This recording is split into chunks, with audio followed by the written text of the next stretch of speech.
আসসালামু আলাইকুম। হাসান একাডেমির আরেকটা ভিডিওতে আপনাকে স্বাগতম। আমরা আজকে আলোচনা করব গুণ সম্পর্কে। মানে আপনি কিভাবে একদম লেভেল থেকে গুণ করে একদম টপ লেভেল পর্যন্ত যাবেন। আ সেই যে কাজগুলো আমরা আজকে আপনাদের উপস্থাপন করব। আর সেই গুণগুলো আমরা আজকে শুরু করব একবারে ১ম থেকে। গুণ করার জন্য আপনি অবশ্য ৩ টা জিনিস মনে রাখবেন। ১ নম্বরে চিহ্ন গুণ করতে হয়। ১ নম্বরে চিহ্নগুলা গুণ করতে হয়। ২ নম্বরে গুণ করতে হয় সংখ্যা। তারপরে ৩ নম্বরে গুণ করতে হয় অক্ষর।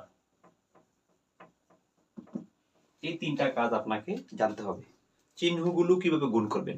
মানে আপনি যখন কোন চিহ্নগুলো গুণ করবেন, কিভাবে গুণ করবেন? সেই ট্রিক্সটা আপনি একটু জেনে নেন।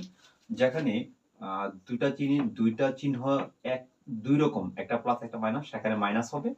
হ্যাঁ? এটা হলো একটা। আরেকটা হলো যদি যেখানে ২ টা চিহ্ন একই রকম হবে, সেখানে কি হবে? প্লাস হবে।